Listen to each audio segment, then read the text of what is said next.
여러분 안녕하세요. 9월 1일 해부생리 시작하겠습니다. 지난 시간에 신경계통을 모두 공부하셨는데요. 이번 시간에는 이제 감각기관에 대해서 공부를 할 겁니다.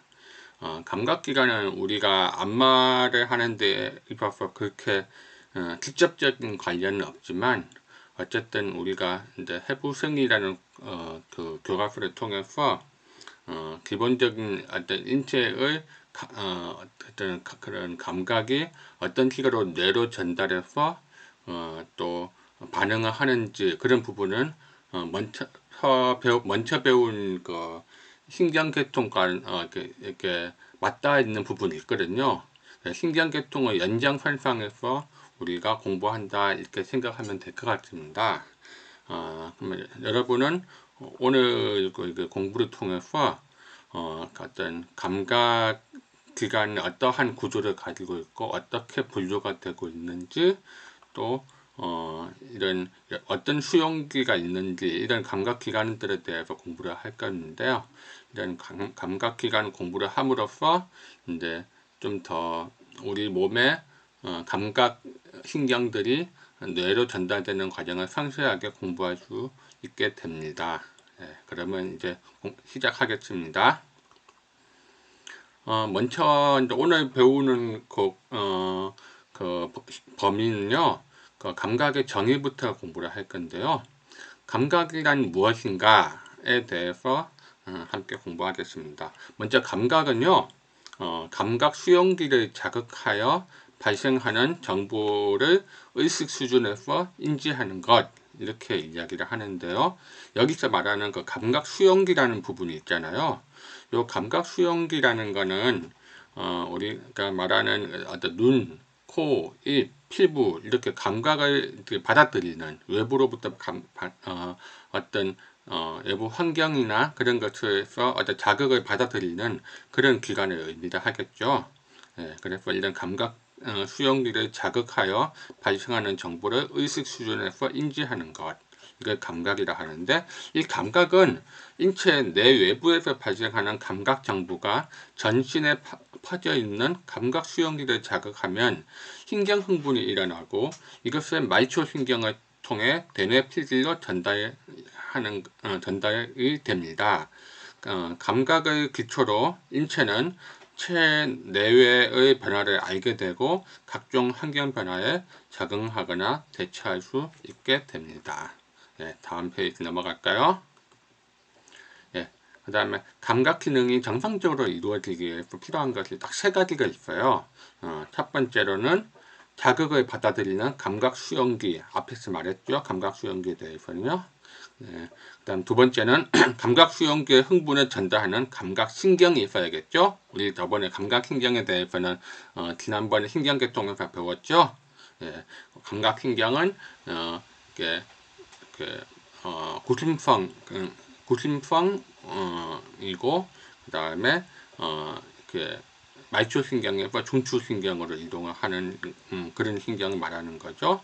그 다음에 전달된 감각 정보를 의식화하는 대뇌 피질의 감각 중추 이 세 가지 감각 수용기, 감각 신경, 감각 중추 이런 이 세 가지가 감각 기능 정상적으로 이루어지기 위해 꼭 필요한 것들입니다. 다음에는 감각기관의 종류에 대해서 공부를 하겠습니다. 우리가 수용기 형태에 따라서 일반 감각기관과 특수 감각기관으로 분류되는데요. 일반 감각기관은 비교적 간단한 구조의 수용기를 갖고 있어요. 예를 들면 피부 감각에 있는 촉각, 압각, 냉각, 통각 이런 구조 이런 거는 좀 비교적 간단해요. 이게 그런데 뒤에 나오는 특수 감각기관은 청각, 후각, 미각은 굉장히 복잡해요. 구조가요. 그런 특징을 갖고 있고요. 일반 감각기관으로는 고유 감각이 있고 내장 감각이 있는데 그거는 뒤에 다시 또 한 번 더 다룰 겁니다. 다룰 거고 특수 감각기관은 이제 시각하고 평형 감각, 청각, 후각, 미각, 시각 등 특수 감각이 있는데, 여기서 말하는 시각은 눈하고 그 다음에 평형 감각하고 청각은 귀겠죠. 귀 부분이고, 후각은 코각, 미각은 혀에서 담당하겠죠. 이러한 좀 복잡한 그런 수용기와 신경 경로를 가지고 있다, 이렇게 알아두시면 되고요. 감각 수용기는 이제 환경이나 조직 내 변화를 감지하고 전달하는 그런 역할을 하고 있는데요. 잠깐만요. 여기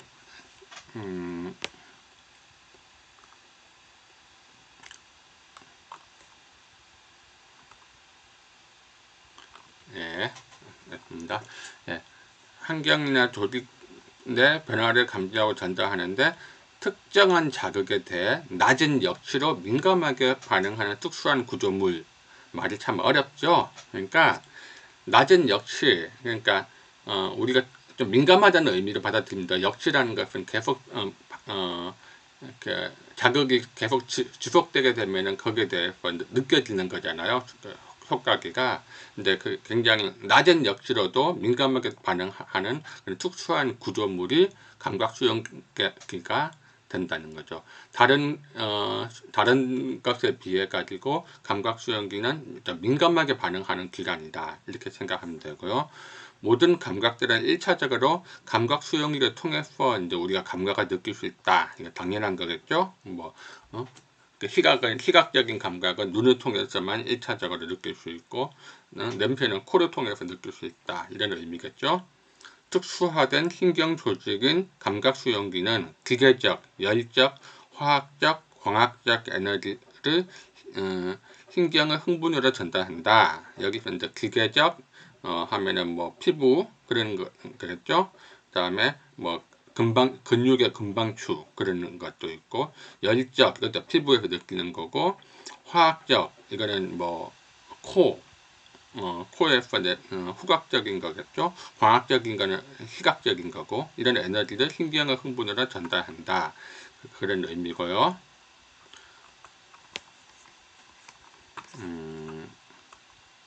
감각 수용기의 종류는 자극원과 수용기의 위치에 따라서 외 수용기와 내 수용기로 분류된다. 그러니까 수용기의 위치, 밖에 있냐 안에 있냐에 따라서 이렇게 분류를 할 수가 있는데, 수용 감각의 성질에 따라서는 물리적 변화를 감지하는 기계 수용기, 온도 변화를 감지하는 온도 수용기, 그다음 빛 자극을 감지하는 광 수용기, 냄새나 맛을 감지하는 화학 수용기로 구분하기로 한다. 이렇게 여러 가지 이렇게 위치나 아니면은 수용 감각의 성질에 따라서 이렇게 분류한다, 이런 얘기고요.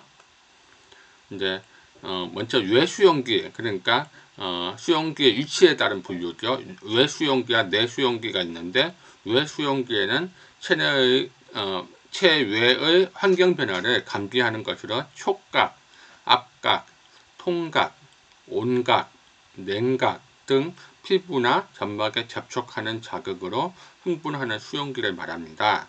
빛, 소리 등 몸에 닿지 않는 자극으로 흥분하는 수용기도 외수용기에 포함이 된다고 합니다. 그러니까 우리가 눈이라든가 피부 이런 것을 전부 다 외수용기로 볼 수 있겠죠.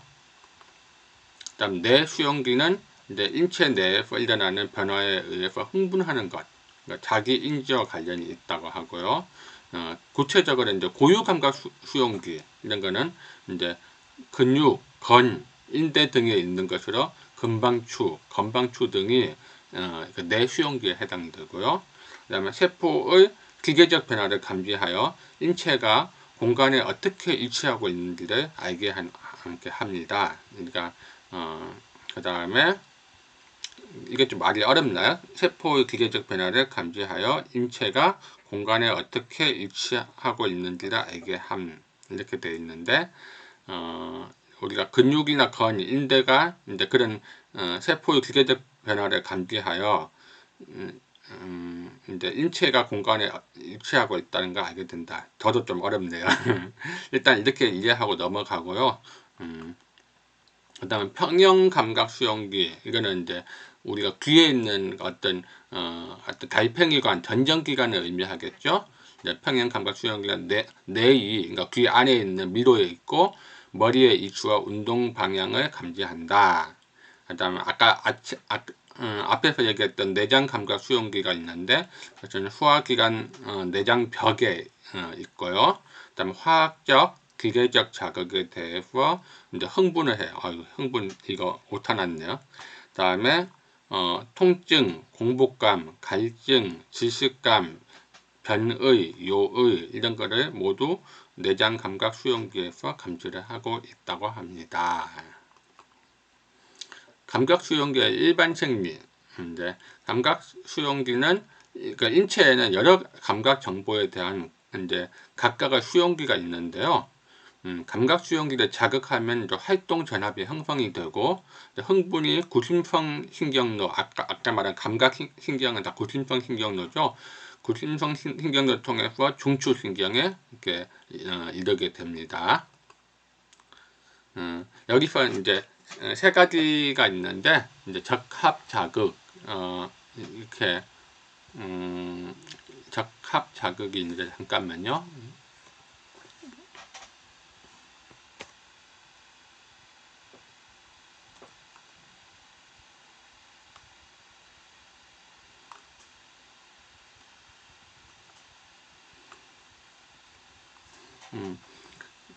적합 자극은 이제 감각 자극은 내외적으로 감각을 일으키는 자극을 의미하고, 모든 감각기관에 동일하게 작용하지는 않습니다. 감각기관은 각기 고유한 특정 자극에만 민감하게 반응하는 특수한 구조를 가지고 있고요. 각 감각기관에 예민하게 흥분시키는 자극을 그 수용기의 적합 자극, 눈은 빛이고 코는 냄새 이렇게 하고, 그렇지 않은 자극을 부적합 자극이라 합니다. 적합 자극은 특정 감각 수용기를 흥분시키는 가장 낮은 역치를 가진 자극이라 할 수 있습니다. 그러니까 우리가 이제 코에서 광학적인 자극을 해봤자 코는 감지를 못해요. 그러면 이거는 부적합 자극인 거죠. 그 다음에 우리가 어떤 냄새가 나는데, 이거 눈은 전혀 거기에 대해서 감지를 못하잖아요. 그러면 그건 부적합 자극이라고 그랬습니다. 오직 눈은 어떤 광학적 자극, 그러니까 빛이라든가 그런 자극이고, 코는 냄새, 그 다음에 귀는 청각, 어떤 소리, 이제 그런 걸 이제 적합 자극이라 한다. 뭐 이런 의미입니다. 말은 좀 어렵게 되어 있는데요. 그렇게 이해하시면 되겠습니다. 그다음에 투사법칙. 투사법칙은 모든 감각은 뇌 속의 대뇌 피질을 감각 중추에서 반응이 일어나는 것을 투사법칙이라 합니다. 우리가 경험적으로 느끼는 것은 그 자극이 가해진 신체의 부위에서 느끼거나 신체 외부의 자극원에 투사되어서 느낀다. 이렇게 얘기하고, 시각은 대뇌 피질의 시각 영역에서 일어나지만 실제로 보이는 물체가 먼 곳에 있다는 공간적 이치를 결정할 수 있고, 촉각도 자극이 일어나 체표에서 투사되어 감지한다. 근데 그러니까 우리가 이제 눈에 보이는 것, 물체가 먼 곳에 있다, 이런 공간적 이치를 우리는 시각에서 이제 결정을 할 수 있고, 이제 촉각은 손발에서 투사되어서 감지한다. 이런 투사 법칙이라고 있는데, 이거는 모든 감각이 뇌 속에 그러니까 대뇌 피질의 감각 중추에서 반응이 일어나고, 우리가 경험적으로 느끼는 것은 그 자극이 가해진 신체의 부위에서 느끼거나 신체 외부의 자극원에 투사되어 느낀다. 이제 이 투사된다는 말이 참 어렵죠. 이게 그러니까 투사된다는 것은 어떤 그것을 뚫고 이제 간다, 이런 의미인데, 그 부분에 대해서 설명을 하고 있는 거예요. 그러니까 우리가 어떤 감각을 느낀다는 것은 어떤 투사 법칙에 의해 가지고 어떤 시각적인 혹은 이제 기타 청각적인, 그다음에 그런 부분들을 이제 대뇌 피질이 인지를 하고 반응을 한다. 이걸 투사 법칙이라 한다는데, 좀 더 이 부분에 대해서는요, 좀 말이 좀 어려워가지고 여러분이 좀 이해가 잘 될지 모르겠어요. 수능은 이제 수용기의 활동 전압은 같은 강도의 자극이 지속됨에 따라 그 진폭이 줄어드는 거 의미해요. 그러니까 감각이 순응하게 된다는 거는 이제 수용기 전압에 의해 생성되는 자극 속도로 점차 감폭하는 것을 볼 수 있는데, 이와 같이 자극이 같은 강도로 지속됨에도 감각신경에서 발생하는 활동 전압의 빈도가 차차 줄어드는 현상입니다. 이제 이렇게 나왔는데 좀 어렵죠, 말이. 수용기 전압에 의해 생성되는 자극 속도가 점점 감소하는 것, 자극 속도가 점차 감소하는데, 이와 같이 자극이 같은 강도로 지속됨에도 감각신경에서 발생하는 활동 전압의 빈도가 차차 줄어든다. 그러니까 우리가 이제 느껴지는 게 점점 둔감해진다, 그런 의미겠죠. 근데 수능은 수용기의 역치가 상승하기 때문에 일어나는 건데, 우리 역치가 낮을수록 우리가 민감하게 받아들일 수 있는데, 역치가 상승하게 되면은 아무래도 좀 이제 강도의 자극이 좀 둔해지겠죠. 수능의 정도는 수용기에 따라 차이가 있는데, 촉각, 시각, 후각은 수능이 빠르다. 그 다음에 평형 감각 수용기는 수능이 아주 느리다. 동일한 자극을 계속 줬을 때 거기에 대해서 수능이 빠르다는 것은 이제 좀 받아들이는 게 좀 둔감해진다, 그런 의미가 되겠죠. 네. 수능과 피로의 차이는 뭘까요? 우리가 피로해도 좀 둔해지잖아요. 수능은 흥분성은 감퇴되지 않아요. 흥분성은 계속 유지가 되고, 그걸 받아들이는 감수성이 항상 일정하게 유지가 된다는 점에서 피로의 차이가 있는데, 뭐냐면, 피로는 그 흥분성이 감퇴가 되고, 감수성만 이제, 이렇게 유지가 되는 걸 피로로 하나? 이것도 제가 잘 모르겠다. 예. 잠깐만요.